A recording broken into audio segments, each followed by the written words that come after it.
Sholat adalah simbol keajaiban dan juga keagungan Islam. Bukankah seringkali banyak orang masuk Islam karena melihat sholat? Saya sudah pernah sampaikan kisah yang unik yang saya coba reviewkan kembali. Seorang insinyur dari Jerman masuk Islam hanya karena melihat saf sholat. Begitu dia keluar dari proyeknya, dia begitu pusing dengan adanya 12 pimpro dia yang semuanya ini ijazahnya sudah nggak bisa lagi diragukan, pendidikannya sangat tinggi, juga pengetahuannya dalam ilmu itu selain jenjang pendidikan tinggi juga ilmunya dalam, tetapi banyak melakukan kesalahan-kesalahan. Instruksi apapun yang disampaikan dari 10, 7 atau 6 yang dijalankan, yang sisanya nggak dijalankan. Maka pemilik proyek ini bingung, bagaimana caranya nih? Kalau orang sudah berkualitas seperti ini, dianggap jenjang pendidikannya dan juga ilmunya sudah dalam, juga nggak bisa menjalankan semua titah yang disampaikan, bagaimana caranya menanggulangi? Dalam kondisi dia bingung memecahkan permasalahan di proyeknya, siang hari dia ingin keluar, menenangkan diri, cari sebuah rumah makan itu. Di tengah jalan lagi macet, hari Jumat bertepatan waktu itu.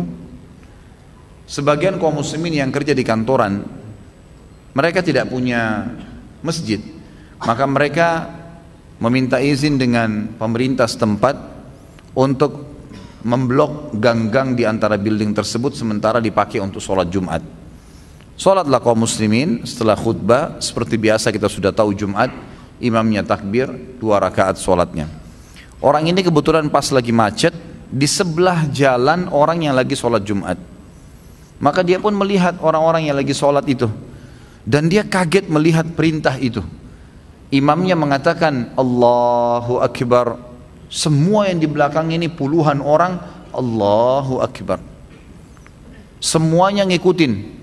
Tidak ada yang pindah, nggak ada yang duduk, semuanya tetap. Imamnya membaca ayat, mereka semua dengarkan. Tidak ada yang berani melanggar. Imamnya ruku, Allahu Akbar, satu instruksi, semuanya ruku.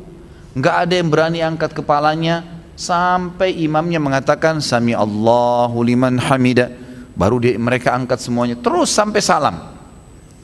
Maka dalam kondisi macet, hanya sebentar saja hitungannya, sholat mungkin 10 menit, 15 menit sebelum waktu selesai sholat Jumat pun masih macet, dia masih belum berani dari tempatnya. Dia terus kagum melihat gerakan-gerakan sholat ini. Lalu dia cari tahu mereka ini adalah agama apa, tahu adalah Islam, cari Islamic Center tertentu, konsultasi dengan beberapa pimpinan di sana, akhirnya masuk Islam. Kagum melihat, mengatakan ini nggak mungkin buatan manusia, bagaimana bisa dengan satu instruksi semuanya patuh. Saya sudah memberikan gaji yang besar kepada pimpro-pimpro saya, tetap aja masih ada instruksi yang tidak dijalankan. Itu nggak mungkin buatan manusia. Kita mungkin bagi umat Islam hanya tahu, oh kalau sholat, kalau dahulu imam sholatnya batal, hanya sebatas itu.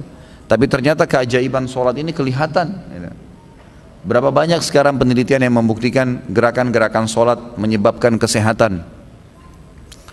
Berapa banyak sekarang hasil survei terakhir stroke dan penyakit-penyakit berat itu biasanya menyerang di malam hari, mulai jam 2 sampai jam 4 malam itu waktu yang fatal. Orang kalau kira-kira ada gejala-gejala ke sana, maka dianjurkan sama dokter nggak boleh tidur di rumah sakit khusus jantung, penyakit-penyakit berat nih, termasuk orang yang kira-kira akan terkena stroke, maka mereka jam 2 malam harus dibangunkan oleh para suster dan perawat-perawat yang ada, disuruh jalan di depan kamar mereka sampai jam 4 subuh, 2 jam itu nggak boleh tidur.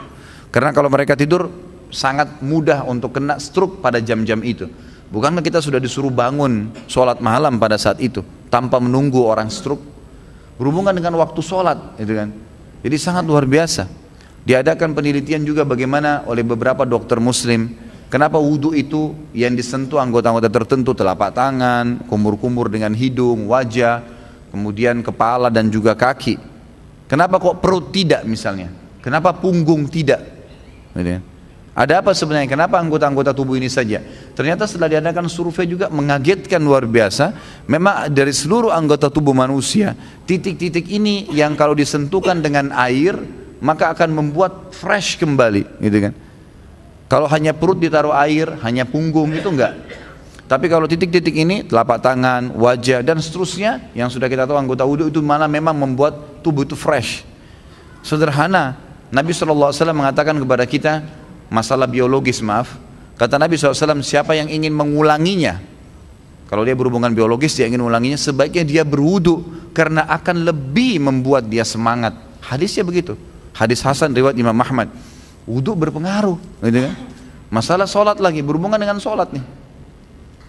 Jadi sholat ini selain ibadah rukun kedua dalam Islam, juga banyak sekali manfaat-manfaatnya. Selain ini kita belum bicara pahala ini baru manfaat-manfaat secara kesehatan, kehidupan sosialnya, tadi sebabnya orang masuk Islam gitu kan. Bagaimana kerjasama, bagaimana kita bisa patuh dengan seorang pemimpin, imam yang kita tidak kenal, bukan pimpinan perusahaan kita, bukan presiden, bukan wali kota, imam kita nggak kenal, datang sholat, ikut di shaf, maka harus patuh gitu kan. Peraturan-peraturannya jelas semuanya. Kalau kita bicara masalah fadilah terlalu banyak hadisnya, tapi diantaranya hadis yang mulia riwayat Bukhari Muslim, kata Nabi SAW kepada para sahabat, bagaimana kalau di depan rumah kalian ada sungai yang deras sekali, airnya sangat deras, ya, kencang dan juga ya jernih, lalu kalian mandi sehari 5 kali, tertinggal kekotoran di badan kalian? Kata para sahabat, tentu tidak ada ya Rasulullah. Sehari 5 kali mandi di sungai yang mengalir dengan deras, nggak mungkin, gitu kan? Maka kata Nabi SAW, itulah perumpamaan 5 waktu sholat. Setiap hari seorang muslim dibersihkan dari dosanya dengan sholat itu, sebagaimana air sungai tadi membersihkan kotoran dari tubuh seseorang. Hadis yang mulia riwayat Bukhari, awal amal yang dihisab hari kiamat adalah sholat. Kalau sholatnya bagus akan membantu yang lain, kalau sholatnya terganggu maka akan mengganggu yang lain. Dan terlalu banyak yang memang dalil-dalil menjelaskan masalah itu.